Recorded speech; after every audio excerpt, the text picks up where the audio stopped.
efforts to revive her. Rebecca was pronounced dead at the scene. The initial autopsies suggested suicide, but the discovery of head trauma fueled suspicions of foul play. Investigators faced a challenging case with no other DNA present at the scene except for Rebecca's. A message scrawled on a nearby door, reading, "She saved him. Can he save her?" added to the mystery. This cryptic note, which some claim did not match Rebecca's handwriting, was interpreted as a potential suicide note. Yet, her family and others remained unconvinced, citing Rebecca's religious beliefs as reasons she would not take her own life. The autopsy revealed 4 instances of head trauma, leading to various interpretations. Some experts suggested she might have accidentally hit her head while going over the balcony. Others, like forensic consultant Dr. Maurice Godwin, found the scenario of multiple impacts unlikely. Dr. Cyril Wecht, who conducted a second autopsy, concluded the injuries were more consistent with manual strangulation. Adding to the complexity, Rebecca's phone records indicated she had received a text from Nina Romano. A voicemail about Max's declining condition was left, reportedly by Jonah, but was deleted before police could hear it. The absence of this message only deepened the mystery, leaving unanswered questions about the night's events. The case drew widespread media attention and public intrigue, with many questioning the official findings. Rebecca's family, convinced of foul play, launched a campaign for justice, disputing the suicide ruling. They set up a website, justiceforrebecca.org, to fund their independent investigation. As the case unfolded, it became a legal battleground, with a civil trial in 2018. The trial found Adam Shacknai responsible for Rebecca's death, based on the lower standards of proof in civil cases. This verdict awarded her family a substantial judgment, further complicating the narrative. Yet, the official stance remained unchanged, reaffirming the suicide ruling. The story of Rebecca Zahau's death, steeped in controversy and uncertainty, unfolded in a courtroom years later. In April 2018, the civil trial against Adam Shacknai captivated the public once again. The jury, tasked with determining responsibility based on the preponderance of the evidence rather than beyond a reasonable doubt, found Adam liable for Rebecca's death. This decision awarded the Zahau family $5.2 million in damages, a stark contrast to the original ruling of suicide by the San Diego County Sheriff's Department. Adam Shacknai, who had discovered Rebecca's body, maintained his innocence throughout the legal proceedings. His defense team argued that the evidence presented was circumstantial and insufficient to prove his involvement in her death. Yet, the jury's decision reflected a broader sense of doubt about the official narrative provided by the authorities. The civil trial also spotlighted other figures tangled in the case. Jonah Shacknai, a wealthy and influential figure, found himself at the center of intense media scrutiny. Despite his efforts to distance himself from the controversy, questions lingered about the dynamics within the Shacknai family and their potential influence on the investigations. Jonah himself requested a state review of the case to instill confidence in the investigation, though this request was ultimately declined by the Attorney General's office. The trial brought forensic and legal experts to the forefront, with both sides presenting conflicting interpretations of the evidence. Dr. Cyril Wecht's testimony, suggesting possible strangulation, stood in stark contrast to the findings of the initial autopsy.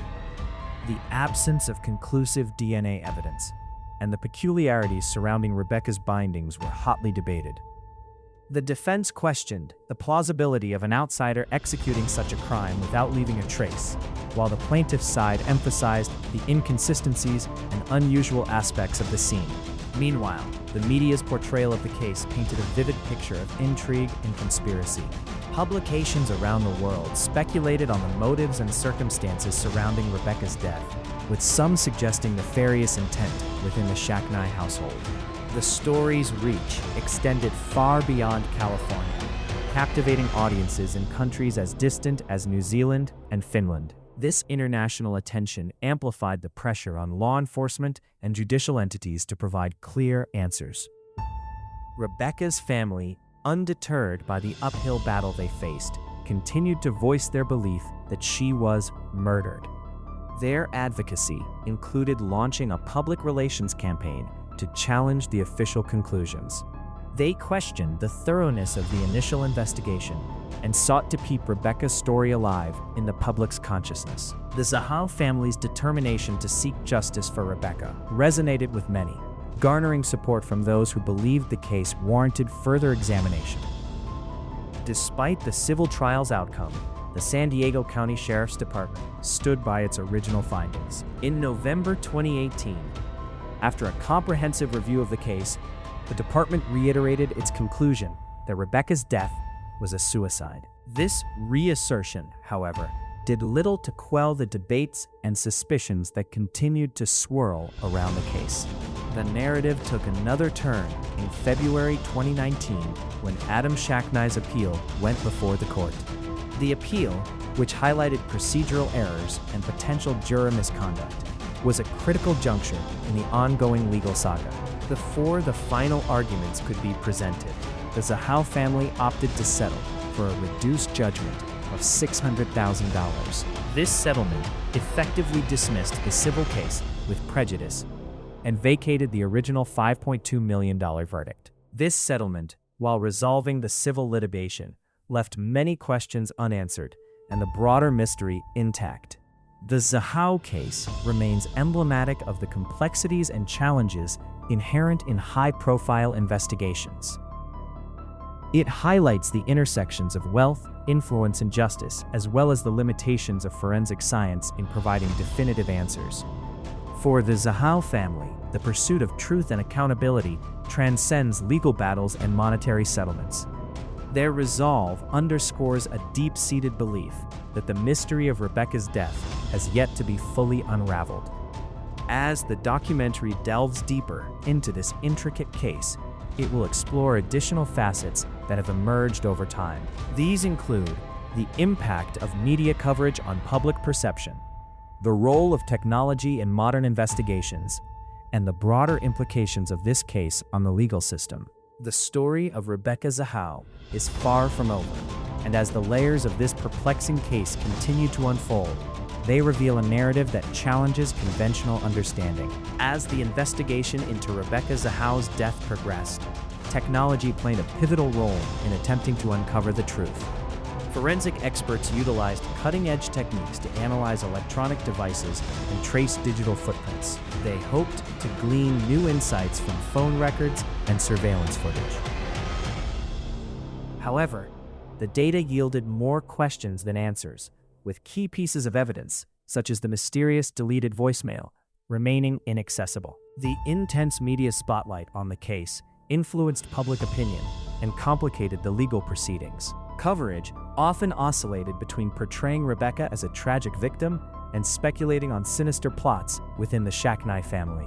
This dual narrative fueled division among those following the case, with some advocating for a reinvestigation and others accepting the official conclusions. Rebecca's family, steadfast in their quest for justice, continued to challenge the findings through various platforms.